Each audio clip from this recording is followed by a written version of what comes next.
I really feel bad for Joe Merrick because when Pokemon news like this breaks, you know the community is going to immediately go to crap, and this is what clickbait is made of, but at the same time, you have to respect Joe Merrick as well. It takes a brave man to put out the news that he knows is going to get misrepresented, so let's see what we have. Cerebi update, Nintendo, Creatures, and Game Freak register a trademark for Ultra Shiny. We got a new Pokemon trademark in the middle of no news, no season, relating to nothing, so naturally the speculation is going to be infinite. Joe Merrick immediately taking to Twitter right after this, incoming 15-minute videos about this, and kind of retweeting the Cerebi quote, and then going into this. If you are going to do a video, do note, Nintendo, Game Freak, Creatures register trademarks for Pokemon regardless if it is a game, TCG, merchandise, attractions. Trademark registrations don't always come to fruition. Also remember that the game name trademarks have this in their trademark. So this doesn't seem like it's related to a game name. Maybe a feature, maybe merchandise, maybe TCG, maybe something like that. But as it stands right now, it's not like significant. So this is where the prophecy has been foretold. All of this, anything that uses the shiny Pokemon or an alternate shiny color to try to be like ultra shiny, is it going to be rarer and more powerful than shinies and then giving a different color? That's clickbait because there's nothing supporting this at the time. And also I can do that too if I wanted. So let's go into Photoshop, let's go to the hue saturation mixer, and not ultra enough. Wow, did they really just do that for Tornadus? Whatever. Either way, not ultra enough, not ultra enough. There we go. All right, so that is our new Ultra Shiny Garchomp trademark confirmed there, guys. But I mean, that's just how silly and simple it is to make clickbait, and it's really sad. So right after, we have the video. I just did my video. If you actually... in the top right corner, there should be a card about it or something. If you haven't already watched it, I recommend you watch it. Pokemon community is dying right now, and it's because of garbage like this. It's because of the impatience and disrespect when it comes to what's happening with the Pokemon company and the news cycle and stuff. I want to know your thoughts about it, but yeah, so Joe Merrick coming in, and then kind of just adding on to it. Game name trademarks have this in trademark, not there. Also, just got reminded that Japanese doesn't actually use the word shiny for shiny Pokemon. They use different colors. So this shiny thing might not even be related to alternate colored Pokemon or shiny Pokemon. It could have something to do with something else crazy that we don't even know about. Also, this is a prime example of it. Many people keep referring to Primal Dialga from Mystery Dungeon as primal Pokemon like Groudon, Kyogre. And then we have simply Dark Dialga, and translation changed it for some reason. So this is also some things that we've seen in the past, like mythical Pokemon. Mythical Pokemon were classified as legendaries before Generation 5 outside of Japan, but they've always been separated for Japan. So the translations aren't always exactly the same. So this Ultra Shiny could mean something completely different for a new series. Maybe some kind of feature, maybe something for the future, but it doesn't really look to add up that way. And then I asked Joe Merrick, all right, so what about this? Because if you do go onto the Bulbapedia page for shiny Pokemon, it says previously known as alternate coloration, rare coloration, and then has this as differently colored, but then also has the Japanese for shiny Pokemon, which seems to mean that's like a modern, current way of classifying it, and not what Joe Merrick said. However, the official site still lists them as differently colored. You can even see this for the shiny Poipole. So this is an incredibly recent example showing that they are not classifying it as shiny. They're classifying it as different colored. I think this shiny pickup came from like some Pokemon Go references, and also things like the shiny charm that Joe Merrick does clarify.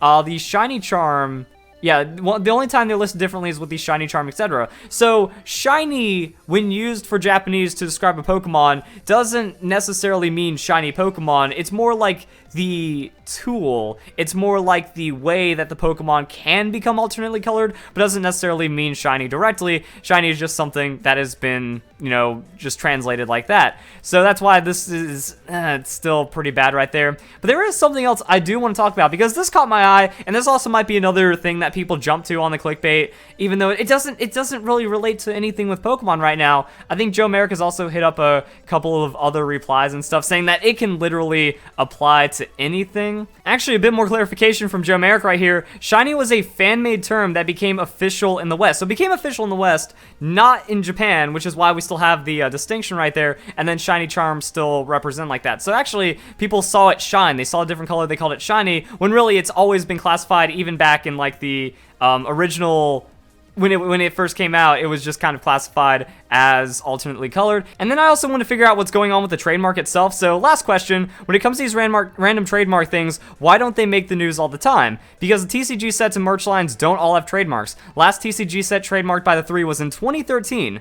Merch lines are similar, but are often only trademarked when we know about them, which is why I don't post them. So every once in a while, a trademark for merchandise will be earlier than the actual thing, and maybe that's because there is something upcoming for an event, a feature, or whatever merchandise, or whatever product line, attraction, everything. Everything can be covered by this trademark because Game Freak has trademarked a wide variety of stuff. Sometimes they're not even used.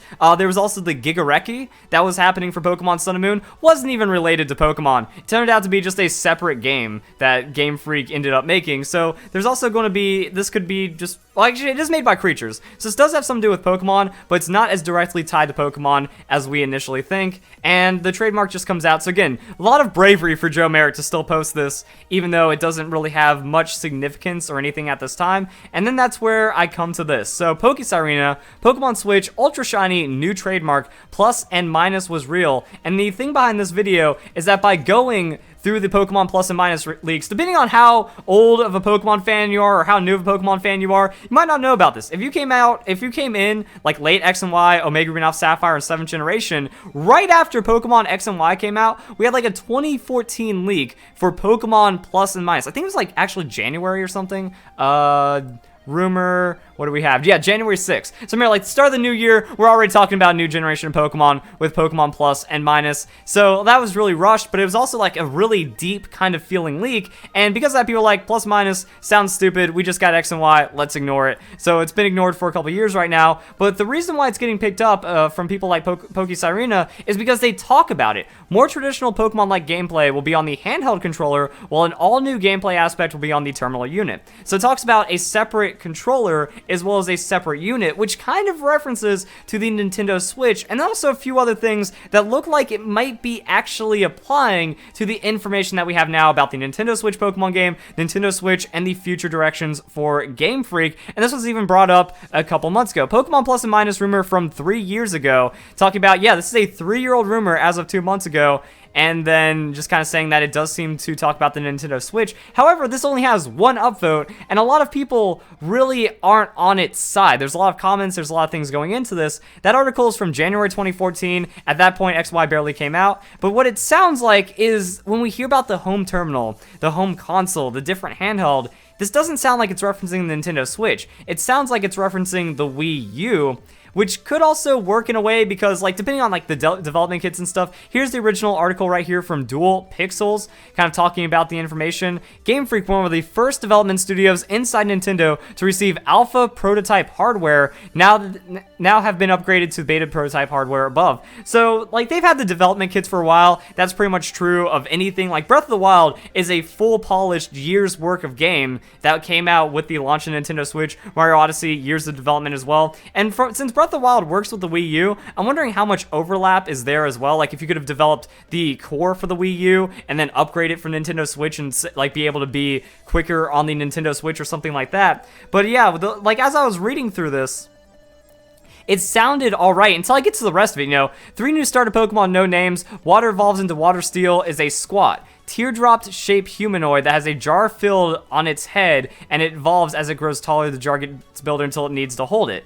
That sounds really strange. And then also when we have, like, the legendaries and stuff, like, the rest of it sounds like something I don't want to be real. We have a Shifu lion-looking psychic ground type that has multiple faces. The Pokemon Minus legendaries is a ghost fairy that has 2 dashes for eyes as hurricane-like appendages with as many arms and hands. So this just sounds like a mess. This just sounds like a really Japanese-heavy culture kind of thing going on. I'd really hope that actually, was Yokai Watch known about this time? Like, I hope they don't go into that yokai kind of direction to maybe try to get more market share. The island gameplay with the gym leaders in Elite 4 Island can be played entirely on the handheld and can be blown up on the terminal for home play.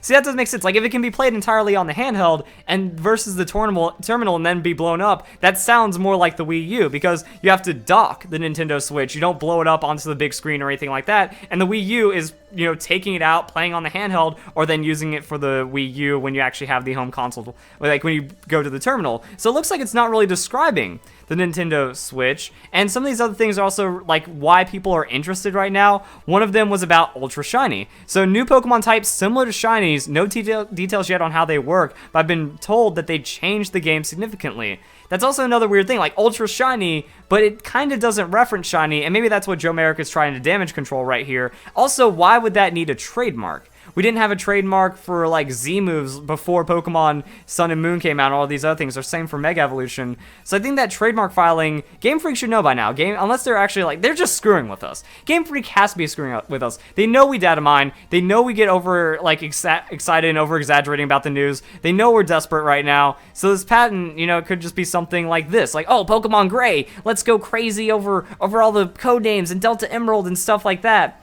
And that's kind of it. So there isn't really a leak here. There isn't really any heavy information. I don't think it relates to Pokemon Plus and Minus.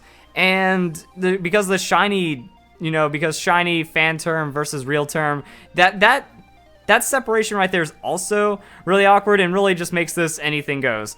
Guessing merchandise line, Ultra Shiny, maybe another thing to like give away, like distribute all the Shiny Ultra Beast TCG cards. And then maybe since it's a little early right now because of all the Pokemon movie promotion going on, we got the trademark before we got the merchandise leaks. We're going to see how this develops, but again, like without any information, I don't see any point. Like, it's not like the games are going to be called Ultra Shiny. We don't have a game tag in there, so it's not like Pokemon Sun and Moon. People are going to use that as an excuse. Pokemon Sun and Moon had the trademarks leaked the day before the announcement, but we don't have an announcement. We have nothing confirmed right now, so really, it just seems like a lot of garbage, hyping up desperately for views. I mean, look at this. This is why I'm not a fan of Hold Rowlet either. You know, jumping to it and then clarifying it, and yeah, I don't get it. So, guys, enjoy the video. Hope you all have a nice day. Thank you very much for watching.